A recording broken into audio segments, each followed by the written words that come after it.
존경하는 220만 도민 여러분, 공주 출신 국민의힘 박미옥 의원입니다.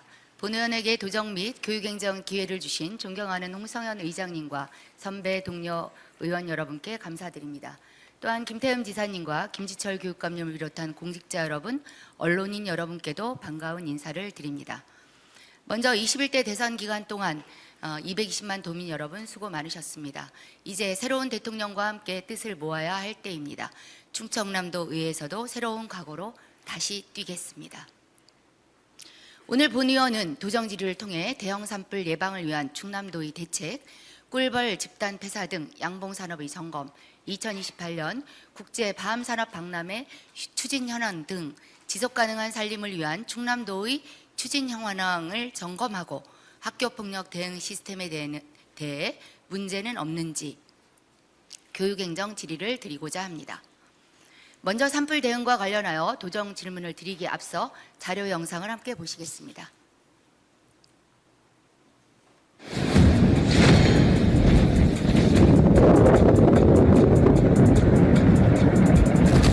빨리 나가요! 빨리 아저씨 빨리 아저씨 우리 죽어요 빨리요! 온다!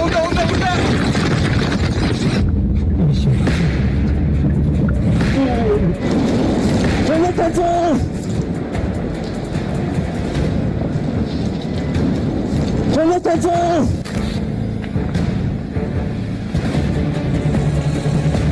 영상으로만 교육받고 어떻게 불을 끄겠습니까?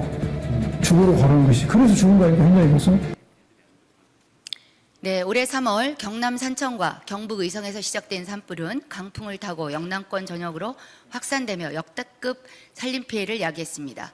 우리 충남도도 예외는 아니었습니다. 2022년 서산, 23년 홍성과 금산에서 발생한 대형 산불로 총 2,561헥타르의 산림이 피해를 입었고, 이는 최근 10년 평균 피해 면적의 9배 이상에 해당됩니다. 기후변화로 인한 고온, 건조한 기후, 봄철 산행의 증가, 영농 부산물 소각 등 복합적인 요인으로 충남의 산불 발생 건수는 최근 10년 평균 대비 2배 이상 증가한 78건을 기록하고 있습니다.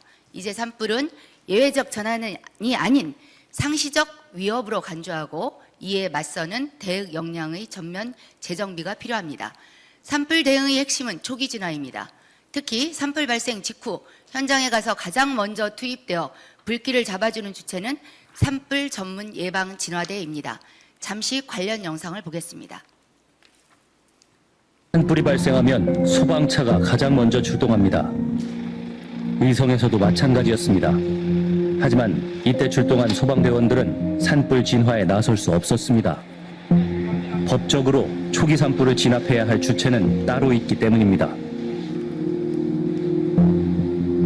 이들은 지자체가 관리하는 산불 전문 예방 진화대입니다. 불갈퀴와 고압 호스를 들고 예방 진화대원들이 가장 먼저 산을 향해 올라갑니다. 이들이 초기 대응에 최전선에 나섭니다. 소방은 지기고 우리 소방은 산에 안 타요. 산에 올라가지 않아요. 우리가 산을 물에다가 소방관 팩이죠. 산에 불을 끄는 사람. 근데 소방관들은 장비도 그래도 있고 한데 선생님들도 장비 쓰시고 하시는 거죠? 예방 진화대의 장비는 어떨까? 아, 이게 헬멧. 이거 한번 만져봐. 네. 그냥 플라스틱인데? 플라스틱 일반 그 공사장에서 사용하는 안전모가 그거예요. 그러니까 그게 흔히 말하는 화재에 약하다. 이번에 신발도거든요. 이게 또 신발도 요거 나온 신발이지만은 이 인간 자체가 방염이 안 돼요. 불이 들어가면 그냥 다 먹어요. 이들에게 주어지는 장비는 15리터 등짐 펌프와 800리터 살수차가 전부. 초기 산불 현장에 가장 먼저 투입되지만 이들은 전문 진화 인력이 아닙니다. 네. 이 영상에서 보시다시피 산불 진화 타 시도의 사례에서도 보시지만 우리 도의 산불 진화 현장도 크게 다르지는 않다는 점이 시사점이 큽니다. 진화대원들이 등짐 펌프, 불갈퀴, 건설용 헬멧 등 기본 장비만으로 급경사 산지를 오르며 초기 진화에 나서는 모습은 오늘날 산불 대응 현실의 민낯을 보여줍니다. 실제로 우리 도의 산불 전문 예방 진화대는 800여 명으로 평균 연령이 65세, 그리고 3, 4개월의 단기 근로계약, 최저임금 수준의 보수, 연간 10시간 내외의 교육, 장비는 등짐 펌프 불갈퀴, 건설용 헬멧 수준에 불과한 실정입니다. 2025년 충청남도 본 예산상 산불 전문 예방 진화대 운영비로 약 117억 원이 편성되어 있지만 고령화의 구조적 해결이나 전문성 확보에 대한 근본적인 대책은 여전히 부족한 실정입니다. 지사님, 발언대로 나와주시기 바랍니다.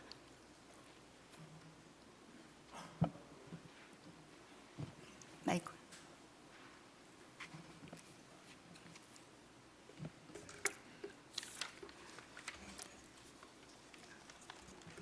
안녕하십니까, 지사님? 네. 네. 지금 영상 보셨죠? 네. 네네. 10시간 받고 죽으러 가는 거지라는 그 절규가 귀에 꽂히는 그런 멘트였습니다. 우리 도에서도 800여 명의 산불 전문 진화대원들이 채용되어 있는데요. 지금 현실은 크게 다르지 않다고 봅니다. 우리 지사님이 우리 도에서 앞으로의 대책, 또 현재 이런 상황은 충분히 인지하고 계신 거죠? 예. 예. 이런 대책은 어떻게 그 변화를 해야 된다고 생각이 되십니까? 지금 우리 의원님께서 지적하신 그 내용들도 있고요. 그보다 더 많은 이 문제점들이 있어요. 네, 그렇기 네. 때문에 이번에 지금 뭐 영상에서 우리 의원님께서 보여주셨듯이 첫째 고령화돼 있고 두 번째로는 또 이 장비들도 또 문제고 네네. 그래서 근본적으로 진화된 문제만 해결할 문제가 아니고요. 이건 이제 임도 같은 경우도 많이 개설을 해서 소방차가 들어갈 수 있도록 해야 되고요. 지금 뭐 여기 지금 보도에 이 소방차들이 먼저 도착했지만은 들어갈 수가 없다. 왜냐하면 뭐 초기 단계에는 진화대가 먼저 들어가야 된다. 이 법적으로 그러니까. 그건 말이 안 되는 거죠. 지금 사람이 죽는데 지금 누가 끄집어내느냐가 문제예요. 제일 가까이 있는 사람이 끄집어내는 거지. 그런 것은 운용엠이고요. 뭐 법이 그렇다고 하더라도요. 그런 부분들도 뭐 체제 정비를 해야 되겠지만은 그래서 저희 이제 아마 이번에 그 산림청을 비롯해서 중앙 정부에서도 여러 가지 법적 개선이나 아니면은 이 방향을 잡을 텐데 저희 도의 입장에서는 이 산불 전문 예방 진화대원 이 말도 웃기잖아요.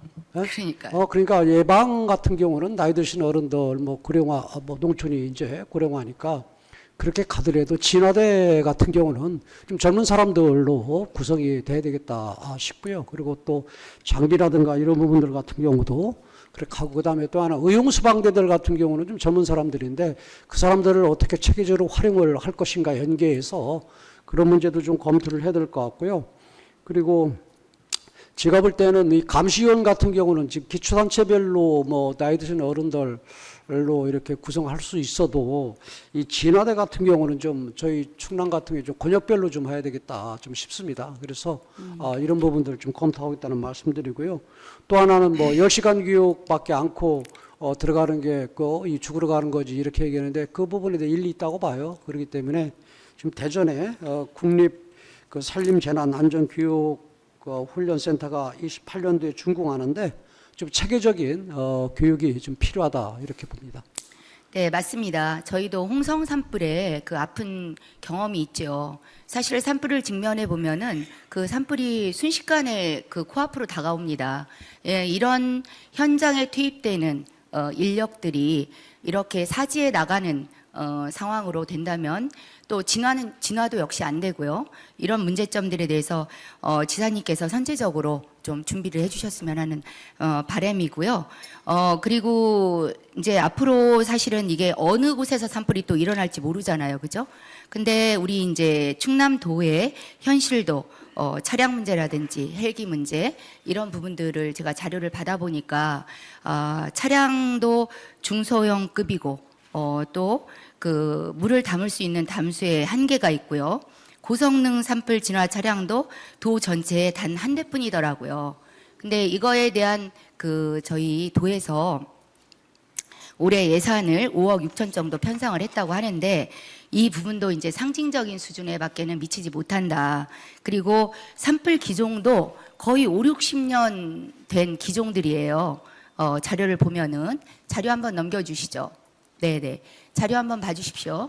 그래서 이 5대의 헬기를 지금 보유하고 있습니다. 근데 이 기령을 보게 되면은 30년에서 60년이에요. 이런 기종들이고 또 헬기 자체도 신형이라고 서산에 있는데 27년 가장 짧은 기령이 27년인데 이는 또 소형이어가지고 물을 담을 수 있는 용량이 굉장히 적습니다.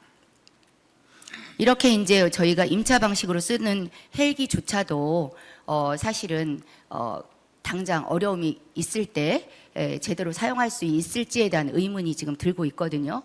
사실 이 지금 그 전체 면적에 이번 산불을 보면서 순식간에 한 돌을 집어삼키는 이런 현실을 목도했지 않습니까? 그래서 우리 충남도에서도 앞으로 그 지속적인 장비 현대화가 필요하다고 생각이 되는데 현실적으로 지금 준비되어 있는 그 대책이 있나요? 지금 돈이 문제잖아요. 모든 부분은 뭐 많이 만들면 되는데, 근데 헬기는 저희 지금 5대를 운영을 하는데요. 그 2023년 홍성 산불 이후 기존 3대에서 지금 2025년 아니에요. 벌써 2대를 늘려서 지금 5대를 하고 있다. 그래서 많으면 많을수록 더 좋겠지만은 저희는 지금 이 5대 가지고 지금 운용을 하면서 앞으로 그런 예산 뭐 추이라든가 이런 부분들을 보면서 보완을 좀 하겠다는 말씀드리고요. 그리고 이번에도 저기 경남에서 이제 저희 도한테 산불 이 산불 났을 때에 저희 그 헬기 좀 지원 요청을 하고 그래서 저희들도 지원을 요청을 해주고 그랬거든요. 그래서 산림청을 중심으로 해서 긴밀한 공조관계 이런 부분들로 해서 조금 부족하고 좀 아쉬운 이런 부분들 같은 경우는 좀 그런 부분 좀 보완을 하면서 공조 체제로 좀 가야 된다 이렇게 생각을 저는 합니다. 네네. 헬기뿐만 아니고 저희 이용되고 있는 이제 진화 차량 부분들도 이 담수 용량이 적고 대형화되어 있는 산불 진화 차량이 한 대밖에는 없습니다. 이 부분도 이제 저희가 돈이 문제지만 지사님 돈 우리 정부에서 잘 따오시잖아요. 여기에 좀 더 주력을 해야 되시지 않을까요? 이건 뭐 정부가 기본 방침으로 해서 산불 예방이나 아니면 산불 진화에 대해서 전체적인 그 예산을 어떻게 그 잡느냐에 따라서 그 속에서 우리 도가 더 노력을 해서 다른 데보다 좀 더 추가적으로 많이 가준다든가 이런 논리를 갖고 이런 부분들이 있을 수 있어도요. 지금 전체적인 그런 부분에 있어서 일단 국가가 어떤 방향을 잡느냐 이 부분에 좀 달린 것 같고요. 그리고 이 고성능 산불 진화 차량 같은 경우 이게 이제 외제 차량인데 구입 단가가 한 대당 7억 5천 정도 이렇게 가요. 그렇기 때문에 또 이 문제는 이 차량이 많아도요. 지금 저희는 나름대로 800m 물탱크 탑재한 산불 진화 차량이 215대 정도가 되는데요. 지난번에 제가 홍성 때 이 GDG 하면서 이 그런 현지 상황들을 보니까요. 가장 큰 문제 임도예요. 임도기 때문에 지금 뭐 수방차들 같은 경우도 지금 물 싣고 들어가고 지금 수방차의 그런 물 탑재 능력이라든가 이런 부분들이 괜찮은데 그럼에도 불구하고 이 무용지물이 되고 민가로 이 도로에서 민가로 이 퍼지지 못하게 하는 이런 부분들만 이 소방대가 이 소방 차량 가지고 하거든요. 그런데 이게 임도가 이루어지게 되면은 소방 차량들이 중간중간에 들어가 가지고 산불을 네. 끌 수 있거든요. 그래서 가장 큰 문제는 이게 지금 차량이나 아니면 장비도 이 중요하지만 의원님께서 임도 문제도 개설이 중요하고, 우선이다라는 말씀이신 거죠? 예, 총체적으로. 네. 네. 뭐 지사님께서 잘 인지하고 계시기 때문에 네. 이 산불이 사실은 산불 피해로 인해서 우리가 그동안 보지 못했던 이런 큰 대형 산불을 마주하게 됐잖아요. 이런 대책을 하는데 또 우리 도민이 사지로 나가서는 안 되기 때문에 첫 번째는 아까 말씀드린 대로 산불 전문 진화 요원들이 좀 고령화되어 있는 부분들을 빨리 해소하고 전문성을 갖추도록 해주는 것, 그리고 아까 말씀하신 대로 장비 구축은 계속 지속을 해야 되겠지만 임도 개설에 대해서도 우리 도가 더 선제적으로 노력을 해야 되겠다라는 그런 말씀이신 거죠. 네.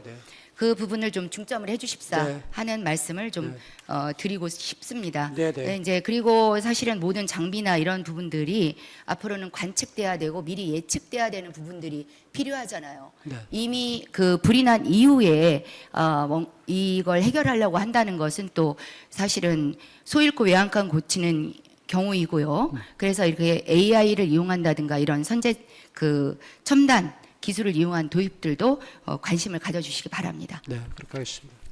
두 번째 질문은 양봉 산업에 대한 질문을 드리겠습니다. 영상 한번 봐주시죠. 아카시나무꽃이 만개하는 5월은 양봉 농가에서는 대목입니다. 하지만 올해도 어김없이 원인을 알 수 없는 꿀벌 집단 폐사 현상이 이어지고 느투이까지 기승을 부리면서 농민들의 어려움이 커지고 있습니다. 보도에 한솔 기자입니다. 만개한 아카시나무 군락지에서 햇꿀을 채집하는 작업이 한창입니다. 하지만 올해도 벌통 200개 가운데 절반 이상이 비면서 수확량은 평년에 턱없이 못 미칩니다. 작년에 80% 이상 죽었습니다. 없어졌어요. 벌통이 안에 비어버린다는 이런 현상이 계속 지금 나오고 있습니다. 여기에 지난달 느닷없이 눈이 오는 등 이상 저온 현상까지 겹치면서 가뜩이나 줄어든 벌 개체수에 더 타격을 입었습니다. 온도가 갑자기 춥고 그러면은 이 벌이라는 건 마비가 돼갖고 그냥 떨어져갖고 그냥 소멸이 돼요. 한 통에 20만 원 선이던 벌값은 2배 가까이 뛰었습니다. 인근 충남도 사정은 비슷합니다. 보시는 것처럼 벌통에 죽은 벌들이 가득한데요. 올봄 충남에서만 48%에 이르는 꿀벌이 폐사한 것으로 잠정 집계됐습니다. 기후변화와 꿀벌 응애의 약재 저항성이 높아진 점 등이 복합적인 원인으로 추정됩니다. 수년째 뚜렷한 원인을 알 수 없는 피해가 이어지고 있지만 원인 진단과 대책 마련은 걸음마 단계입니다. 벌은 반이 죽어도 정부에서 아무 반응이 없어. 이 양봉 폐사에 대한 지원책이 있어야 되는 게 우선입니다. 이러는 사이 꿀벌 수정이 필요한 농작물엔 2차 피해가 생기고 있고 결국 생태계 변화까지도 우려됩니다. 도서 지역이나 그 꿀벌의 밀도가 급격하게 떨어진 지역에서는 이런 생태계 영향까지도 많이 나타나고 있다고 보고가 되고 있어요. 공익적 가치가 높은 양봉 산업을 지켜내기 위해서라도 원인 조사와 대책 마련이 시급해 보입니다. KBS 뉴스 한솔입니다. 네, 지사님 영상 보셨죠? 네. 영상에서 보신 내용이 제 질문입니다. 예, 어떤 대책, 그리고 충남도의 그 꿀벌 폐사율이 50%, 공주 같은 경우 60%를 넘었다고 합니다. 보통 농사를 져도 반이 폐사를 하거나 죽으면 지원책이 필요하고 절대적인 관심을 갖게 되는데 아까 농가가 얘기한 대로 관심을 못 받고 있다는 얘기죠. 우리 충남도는 어떤 대책을 갖고 있습니까? 이제 두 가지인데요. 고온 현상 같은 경우나 이런 이상 기후로 해서 이 월동 실패를 하는 그런 부분들이 있고, 두 번째로는 이제 꿀벌들의 먹이 이제 밀원수 문제인데, 사실은 아카시아 같은 경우, 나무 같은 경우 이 감소에 따라서 이 밀원 부족도 있고요. 그래서 좀 다양한 부분인데, 저도 어렸을 때 저희 집에서 이 꿀벌을 좀 했기 때문에 그 기초적인 그런 지식은 알고 있습니다. 근데 글쎄 이런 문제를 어떻게 해야 될 거냐, 근본적인 문제를 좀 해결하고자 저희 충남도 같은 경우도 농업기술원에서 지난 네, 3월에 당장 이제 말씀 중에 죄송한데 이제 당장 이렇게 피해를 입었잖아요. 네. 그러면 이제 올해 사실은 이 꿀벌 농가들이 이런 피해를 입고 당장에 이제 생계니까 대책이 필요하지 않습니까? 그렇죠? 그리고 벌을 키우려고 해도 당장 벌통이 반은 비어 있어요. 그러면 여기에 대한 우리 지원책은 있습니까? 저희가 뭐 지금 이 현금적인 그런 지원 같은 경우는 아직까지 고려를 않는데요. 아마 추후에 또 사항들을 좀 보면서 좀 검토를 하겠다 하는 이런 말씀드립니다. 왜냐하면은 지금 뭐 안타까운 일이고 그렇지만은 모든 게 피해 있다 해가지고 무조건 현금으로 지원하는 이런 문제 같은 경우는 그러면 이런 문제가 뭐 그러면 모든 부분들이 다 이루어지잖아요. 장사하다가 사업을 대안으로 뭐, 하나 이제 그렇죠. 제가 꿀벌 농가의 얘기를 들어보니 벌통이 반이 비었잖아요. 그러니까 다시 이제 꿀벌들을 이제 생육을 시켜야 되니까 이 벌통을 좀 지원하는 이런 부분들이 있었으면 좋겠어요. 반이 비어 있으니까 이런 얘기들 좀 하셨어요. 그런 부분들도 좀 검토해 주셨으면 합니다. 한번 논의를 하고 한번 검토를 한번 해보겠습니다. 예, 뭐 네. 현금이 아니라 네. 이제 우리 빈 벌통을 이제 많이 죽었기 때문에 채우기 어려우니까. 근데 아까 말씀하신 대로 많이 죽다 보니까 이 꿀 벌통의 값도 2배 이상 올랐다고 그래요. 그런 부분에 대한 고민 검토 부탁드립니다. 네. 그리고 우리 충남도에서는 이제 이런 병충해와 문제점을 해결하기 위해서 공주의 산업곤충연구소 내에 꿀벌 자원 육성 지원 센터를 설립해 주셨어요. 또 그리고 삽시도에 또 요양벌, 또 삽시도에도 격리시설. 격리 증식장도 준공을 하셨고 상당히 이런 부분은 선제적으로 대응해 주셨다. 이런 거에 그리고 감사를 드리고 앞으로 밀원수를 어떻게 더 확장을 시킬 것인가 해서 사이륨 같은 경우 산주들하고 좀 협의해서 산주들이 선호하는 이제 백합나무라든가 다음 뭐 영상 온나무 좀 이런 것도 주시죠. 좀 하겠습니다. 예, 지사님이 이제 지금 밀원수 얘기를 하셔서 지금 다음 표를 하나 좀 보여주시면요. 지금 말씀드리려고 했던 부분입니다. 이제 이 밀원수들을 저희 충남도에서 또 조성을 하고 있어요. 3단계 5년 단위로 밀원수를 식재를 하고 있는데 이 부분이 이제 대부분 수종이 봄꽃이라서 우리 채밀 시기가 이제 단축되고 있어서 여름철 밀원 수종이 좀 필요하다 이런 제안을 하나 드리고 싶고요. 그리고 이제 아까 말씀 주신 대로 지사님 말씀 중에 이제 밀원수가 부족하잖아요. 근데 주로 이제 지금 전체 산림의 87%가 사유지다 보니까 사실은 밀원수 확대에 어려움이 있습니다. 이 부분에 대한 대책이 있으신가요? 네, 그래서 이제 사유림 산주들이 선호하는 백합나무라든가 뭐 온나무라든가 이런 뭘 또 좀 더 좀 확대를 좀 시켰다는 말씀드리고요. 그리고 또 우리 국공유림도 좀 밀원수를 좀 집단화하고 꿀벌 그런 밀원 기반도 좀 확충을 하겠다 생각을 갖고 있습니다. 그리고 이제 뭐 이게 이제 어떻게 보면 총체적이잖아요. 그래서 뭐 양봉농가들 뭐 의약품이라든가 아니면은 또 뭐 이런 이제 양봉농가 같은 경우도 좀 현대화를 할 필요가 있거든요. ICT나 뭐 이런 부분들을 활용해서 그래서 이런 전반적인 그런 부분들을 우리 농업기술원에서 좀 노력도 좀 하고 또 이 개선 방안을 좀 만들어서 양봉농가들한테 좀 효율적으로 그다음에 또 실질적으로 지원이 가능할 수 있도록 좀 노력을 네, 하겠습니다. 지사님. 특히나 이제 사유림의 확대가 정말 필요한 시점이에요.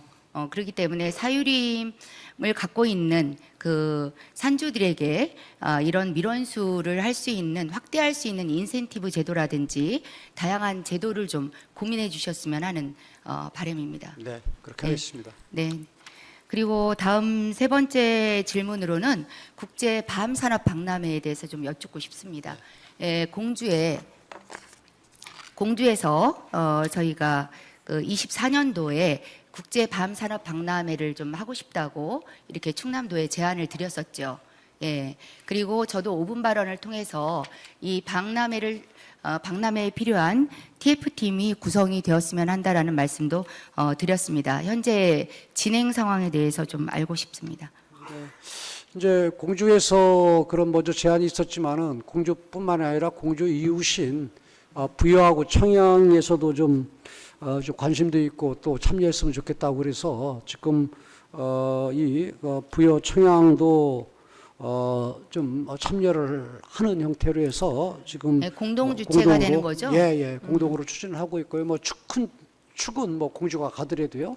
그리고 좀 공주시에서 지금 이 박람회 준비를 위해서 지난 4월부터 전담 인력도 파견해서 실무가 진행 중이고요. TF팀 신설 절차 지금 이행을 지금 하고 있다 하는 말씀드리고요.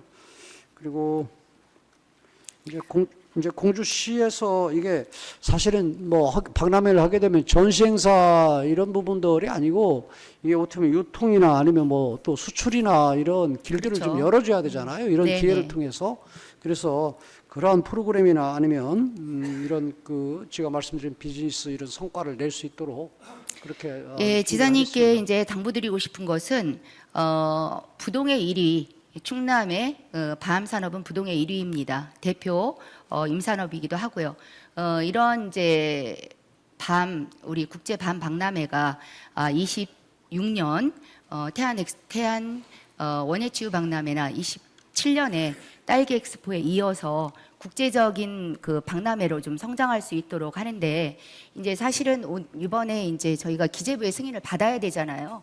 이 과정이 되려면 TF팀이 확실하게 꾸려져서 이 일을 전담해야 된다고 보는데 지사님 생각은 어떠십니까? 그래 지금 TF팀이 구성하고 있습니다. 구성하고 있습니까? 네. 언제까지 됩니까? 네, 조만간에 이루어질 조만간? 수 있어요. 네, 올해 안 되니까. 예, 그럼 올해 안에 이제 저희 기재부 승인에 관계되는 준비가 철저히 이루어지겠다는 말씀이신 거죠? 네, 네. 예, 지사님 말씀 확실하게 믿고 네, 저희는 그 국제 박람회를 열심히 준비하도록 하겠습니다. 우리 박 의원님은 이 공주에 거주하고 공주에 거주하는 도의원이지만은 저는 충남의 산업을 어떻게 일으킬까를 충남 전체를 또 보는 이 도시잖아요. 그렇기 때문에 지금 말씀하시는 그런 부분들 제가 다 공감하고 있고요. 네. 그렇게 하겠습니다.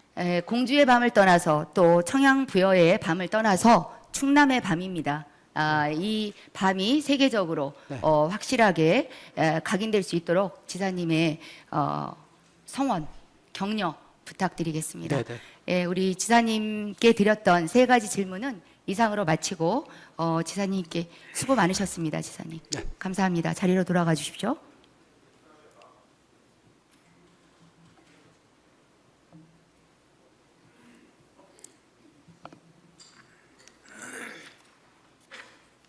네, 다음은 충남교육청 관련 질문을 드리도록 하겠습니다. 좀 옮겨주시죠. 교육감님. 아니 아직 안 나오셔도 되는데요. 우리 또 방청객 여러분까지 또 우리 어린 학생들 많이 와주셨네요. 예, 꽃받침도 하고 계시고 감사합니다. 반갑습니다. 네. 예, 오늘 저희 교육 관련 질문은 제가 원래 당초에 질의드리려고 했었던 내용은 업무 보고 자료로 대체를 하고요. 요즘에 얼마 전에 크게 보도되었던 충청남도 청양고등학교에서 발생한 학폭 관련 사안에 대해서 김치철 교육감님께 질문을 드리도록 하겠습니다. 교육감님, 단상 앞으로 나와 주시죠.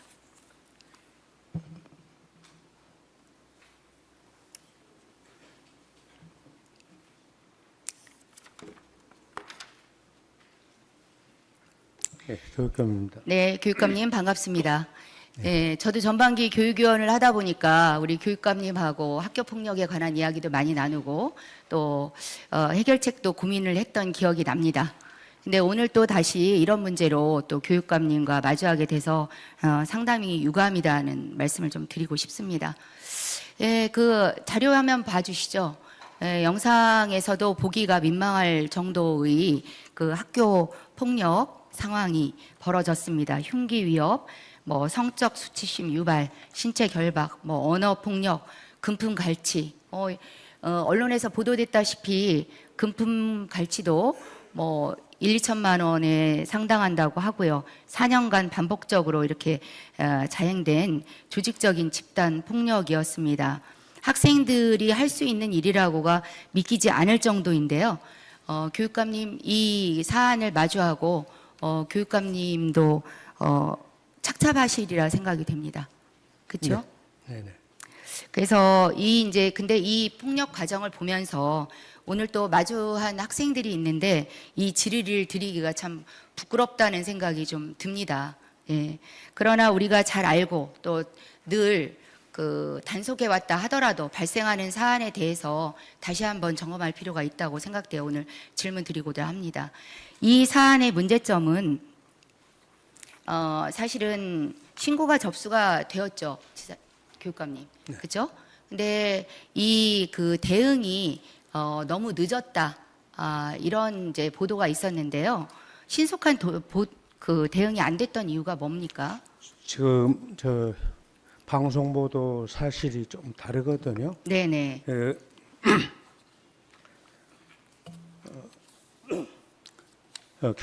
도교육청에서 이것을 처음 인지한 것은 6월 5일 밤이었습니다. 그러니까 6월 6일 날 저 방송 보도 직전에 청양교육청에서 보고를 받았고요. 6월 6일 날. 6월 5일 날. 5일 날. 네. 그 6월 5일, 예. 6월 6일 저 보도입니다. 그리고 이 학교가 수학여행을 간 것이 5월 12일부터 14일입니다. 날짜를 기억해 주시면 좋겠습니다.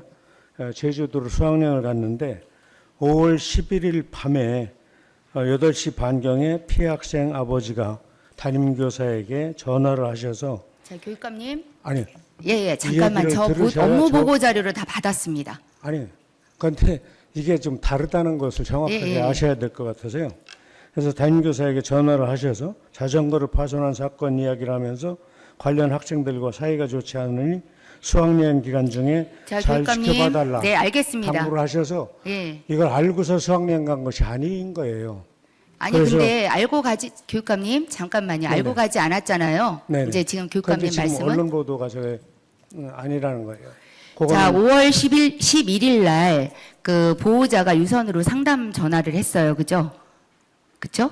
그 부분은 아까 이제 교육감님이 말씀하신 대로입니다. 고가의 자전거를 빌려서 타고 가다가 파손이 됐고 이거를 피해 보상을 하려는 과정에서 가만 보니까 이게 학교 폭력의 문제성이 있다 보여져서 담임교사와 상담을 했는데 대수롭지 않게 여긴 거죠. 이 부분은 폭력으로 인식하지 않으신 거잖아요. 지금 학교 보고에 따르면은 학교에서 사안을 정확하게 인지한 것은 피해 학생의 사촌형이라는 분이 5월 13일 밤 11시 40분경에 117에 이 내용을 자, 교육감님 그럼 하나만 여쭙겠습니다. 하나만 여쭙게요. 네네. 그럼 5월 11일 잘 인지하지 못했어요, 이 사안을. 그런데 수학여행을 갔습니다. 그죠? 그 수학여행을 갔고 간 상태에서 학생들에게 이 보고 자료를 보면 뭐라고 나와 있냐면은 간 교사가 거기에 담임 교사가 잘 지켜보겠다. 이제 수학여행 가기 전에 수학여행 이것이 학교 폭력이라고 인지 못했다고 하시는데 인지 못한 상태라고 한다면 담임 교사가 잘 지켜보겠다 하고 수학여행을 갔고 가해 학생들에게 이 학생과 접촉하지 말아라라고 얘기를 한 거예요. 그렇죠? 네. 그럼 학교 폭력이 아닌데 이 얘기를 왜 합니까? 그리고 이 이야기 때문에 문자가 왔잖아요. 아이한테 나 좀 보자. 그러다 보니까 이 학생은 수학여행 내내 공포에 떨었다는 얘기죠. 그러면 교육감님께 질문 드리고 싶습니다. 네네.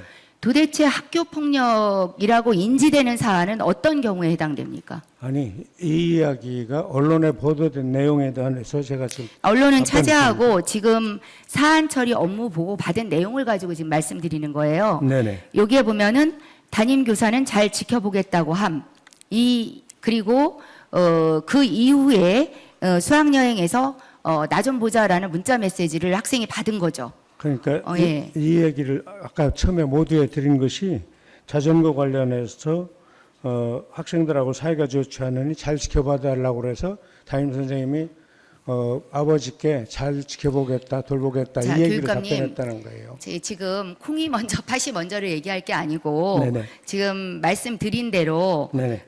우리가 이제 이 학교 폭력이라는 범위 또 학교 폭력이라고 인지할 수 있는 부분을 우리 선생님들은 어떻게 생각하고 있는지가 지금 궁금합니다. 사실은 제가 학교 폭력 질의를 많이 드렸고 도정 질의도 드렸었습니다. 그죠? 근데 늘 반복적으로 일어나는 것이 이 인지의 문제입니다. 처음에 간단하게 생각을 하고 넘겼던 일들이 나중에 결과적으로 보면은 이 아이는 지속적으로 오랫동안 학교 폭력을 당하고 있었습니다. 그러면 우리 지금 일선에서는 학교 폭력 전담 선생님도 계시죠. 그렇죠?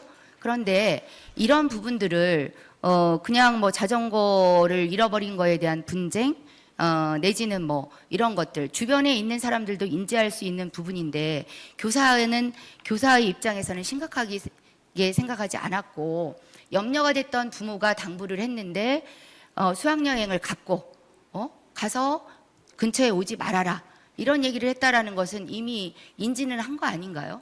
그 학교 폭력으로 인지를 못했던 것 같습니다. 그렇죠. 네. 그래서 제가 지금 말씀드리고 싶은 게 그런 내용입니다.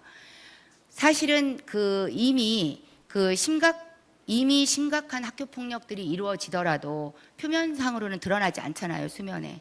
그런데 전문적으로 우리는 학교 폭력에 대한 전담 교사도 두고 있고 시스템도 돌아가고 있어요, 그렇죠? 그럼에도 불구하고 지금 여기에 학교의 유선상으로 담임교사와 상담도 하고 또 신고도 들어갔어요. 그런데 이런 부분에 분리조치라든지 이런 것들이 신속하게 이루어지지 않았다는 거죠. 그래서 이런 부분들이 늘 반복되고 있습니다. 이 사건뿐만 아니고. 그때는 이제 학교에서 학폭으로 아마 인지를 못했던 것 같은데요. 수학여행 출발하고 그날 밤에 그 다음 날 13일 밤에 117에 사촌형이라는 분이 이거 신고를 해서 학교에서 14일 오전 8시 50분에 117에서 통보를 받아서 본격적으로 학교 폭력 사안을 자, 이제 지금 시간이 많이 없어서 제가 교육감님. 그렇게 보고를 받았습니다. 네네. 그러면 지금 아까 말씀드린 대로 담임 선생님에게 전화를 해서 불안하니까 어머니가 그 부모님이 유선으로 보호를 요청을 했고 내일 수학여행 가야 되니까 그냥 오늘은 같이 가자 해서 데리고 갔어요, 수학여행을. 그리고 잘 지켜보면서 가해 학생에게 접근하지 말아라 했는데 문자도 받았어요. 그리고 돌아왔습니다. 그 과정에서 이제 그 친척 형이 117에 또 신고를 했어요. 그래서 이제 수면으로 드러난 거잖아요. 그래서 우리 지금 도교육청은 이런 과정들에 대해서 어떤 일들을 신속하게 했나요, 이 안에서? 학폭에 관해서 교육위원회에서 2년간 일하셨기 때문에 아시겠습니다만 그 매뉴얼이 있지 않습니까? 그 매뉴얼에 의해서 학교에서 처리를 한다고 했습니다. 수학여행 갔다 왔고 수학여행 가기 전날 아버지가 전화할 때 학폭에 관한 언급을 안 이렇게 하셨어요. 됐고요. 이제 시스템은 뭐 잘 알고 있습니다, 학교장이 교육감님. 14일 날 네. 학교에서 이걸 사안 보고를 받고 수학여행 중 교감에게 즉시 분리를 하고 걔를 이렇게 분리조치는 언제 됐습니까? 분리조치는. 분리조치. 그래서 교감 선생님한테 연락이 돼서 담임 선생님이 이 아이를 밀착해서 14일 날 연락을 받았기 때문에 14일 올 때까지 하고 15일부터 21일까지 학교에서는 분리조치를 시행했고 22일부터 5월 28일까지 출석 정지 등의 학교장의 긴급조치를 시행했다고 이렇게 제가 보고를 받았습니다. 네, 알겠습니다, 교육감님. 항상 제가 물어보는 질문과 또 교육감님의 대답은 늘 또 마찬가지입니다. 시스템은 있고 그 시스템 속에 가동되지 않는 학교 폭력의 현장 늘 제가 이 질문을 또 드려야 하나 생각을 하다가 오늘 또 드리게 됐습니다. 사실은 6월 초가 돼서야 5월 말 6월 초가 돼서야 분리조치가 됐고 그 아이들은 그 안에서 같이 또 학교에 존재했습니다. 이런 상황들을 보면서 언제까지 이런 일들이 있어야 하는지에 대한 좀 참담함을 느끼고요. 지금 이 학생에 대한 우리 심리 치료라든지 비학생 지원 조치는 어떻게 이루어지고 있습니까? 위클래스하고 또 청양군의 성상담 센터를 통해서 상담 지원하고 있고요. 학생 치료비 지원 또 통합지원센터를 통한 법률, 의료 자문 등을 실시하고 있습니다. 교육감님. 그리고 오늘 네. 6월 11일부터 교육지원청과 학교, 청양경찰서, 청양군 상담센터와 함께 비학생 지원 협의를 실시하고 학생 맞춤형 통합 지원을 통해서 예, 통합 교육감님. 관리를 하려고 합니다. 저희 아무튼 이 사안에 대해서는 우리 충남도 교육위원회에서도 네. 심도 있게 다룰 걸로 생각이 됩니다. 짧은 시간에 이 내용은 우리 도민들께 또 알려드리고 지금 교직의 일선에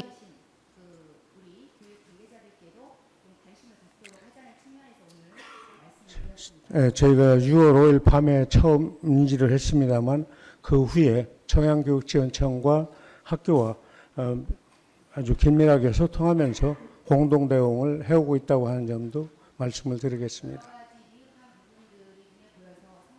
모를 때는 할 수가 없었지만 6월 5일 밤 이후로는 공동 대응을 하고 있다 이런 말씀을 드리겠습니다.